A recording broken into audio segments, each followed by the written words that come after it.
Welcome to Electro-High Research Institute of Technology. My name is Yakub Mohammed, and I'll be doing a video on how you can actually program an STM32 using either a USB dongle, which is an XTM link, or a serial to UART converter. So as you can see, I have different varieties of the STM boards that can be programmed either using the STM or a serial to USB converter. We have the STM102. This is STM103. This is one version of it. We have another version. There's another version. I think this is the most common version on the internet. We have the 104 version. This is 104. This is another version. We have another version. Whether it's the 103 or the 407, the way they are programmed is the same. So I'll just show us the schematic or how you can connect them. If you are using an STM link and the target MCU, you connect their signal pins as shown on this sheet. If you are using a USB to serial converter, the connection is given as this as well. Then of course you need two Windows-based software: the STM32 programmer and the Atomic True Studio for STM. The first software is actually a load that allows you transfer your code from your computer system, or probably your hex code, into the IC. Then the second software allows you to write your program in either C or C++. Okay. Let's connect. I have already wired one of them to my STM link. I'll just connect to my computer. Okay, it's connected. I'll start the STMQ programmer.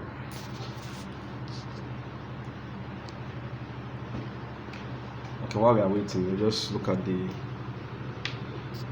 has a pin, it has a jumper pin on board, as you can see.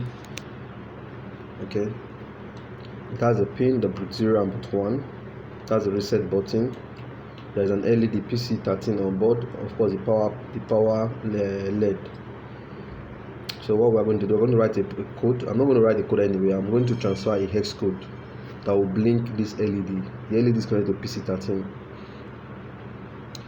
Before you do that, if you want to program, you need to connect. You need to enable the programming mode. So to do that, I'll just pull this pin and take it here. Okay. Now it's actually on the programming mode, so to be sure, I'll hit the reset button. Okay, reset, I'm sure. Alright, as you can see, the software is up. Let's see, it's a little bit not too clear. Okay, it's okay now. So I can select the programmer I want to use here. From the drop down, we have the XT link, we have the UART, USB, the OTA. I think OTA is over the air programming. The USB, if I want to program the device via the USB, if I want to be using a serial to UART converter, which is programming via UART. For this video, we're going to be using the XT link, so I'll take the XT link. Once you do that, some parameters will be shown here. I like to leave them as default. But one way to be sure that the XT is connected correctly is just to refresh. Okay, once that is done, I will connect. If the XT link is found, okay, we can see that it's connected here. Has shown connected, means that the device is properly connected. Okay, there are three. Okay, let's go here. Okay, from here, it's either I can have the first is the memory file stroke edition. That's if I want to look at the hex code that I've loaded directly. I can actually adjust my hex code if I know what I'm doing. Of course, that's if you know how to write your machine language directly, you can actually alter them from this, but I don't advise, only for professionals. Okay, the next will take me to the programming environment that I normally use. Okay, but before that, let's go to the last one. Let's see, option byte. Option byte allows you read out protection, user configuration, user data, write protection. For now, just leave all of these the way they are and go to the erase and programming mode. Okay, the first is the 5 parts where our hex, you can actually load our hex from. Let's browse and load our hex. Okay, my hex is actually in this point. I think this is the hex file that I want to load. I'll just click it, open. Okay, start address, we leave that as blank. Skip flash before erasing. I would like to leave that as blank as well. Most time, once you install the software, this might not be selected. I like to run the program. I like to run after programming. I like to verify, of course, after programming. The next is to hit the start button. Okay, so I think it's been programmed. We'll just wait for the programming process to be complete. Okay, so start operation achieved successfully. Okay, application is running. Okay, download verify successful. Okay, file download complete. Okay, what we've just did successfully is to program, write a program to our hex file. We'll program it, but we're not sure what the program is doing. So let's go back and edit the program. I did write a code just to blink the LED on the PC13. So from the code here, the first is on. I'll just change this to on. So let's put that as on. Okay, then I'll just recompile. This video is not meant to teach you how to write C code. It's not meant to teach you how to use the Atomic Studio.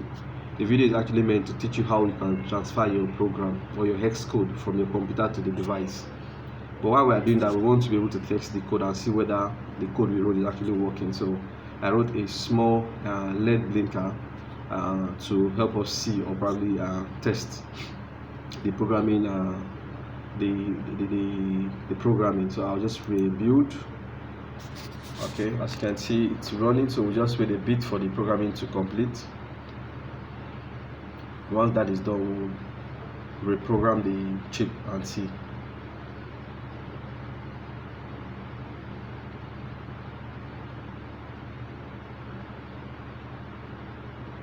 Okay, it takes time a bit, so we'll just wait a bit. So, all right, that's done. We'll go back to our STM32 cube. Still connected. Still connected. You can see still connected. Okay, so I'll go back and reload the file. I need the hex code. This program. It said start operation failed. Okay, I'll just disconnect, refresh. Before I do that, I want to reset the chip to be sure it goes into the programming mode. There's a reset button on board. I'll just take the reset and go back to the program. Refresh. I'll just refresh. Refresh. Connect. Okay, connected. Then I'll go back and reprogram the chip. So it takes a little bit of time. I'll just wait. Okay. So we see file start operation achieved successfully. Okay, application is running. Okay, I'll just take okay. Of course, we'll now look at our chip and see the LED is actually blinking. So when you look at it very well, the LED is actually connected to PC13. Alright, so this is just how you can actually program your STM32, whether it's the mid-range or the high range, whether it's 103 or 407. The programming procedure or processes are the same. So what we'll do, let's increase the blinking time and be sure that the chip was properly programmed. So I'll go back and increase the time. From our software, it's actually 500 milliseconds, which is more like half a second. Let's increase the time to, let's say, 1 second. Okay, 1 second, let's say half, let's say 2 seconds. So we'll see it blink very, very slow. Very, very slow. So 2000. as 2 seconds. I'll just rebuild the project. Okay, let's look at the status.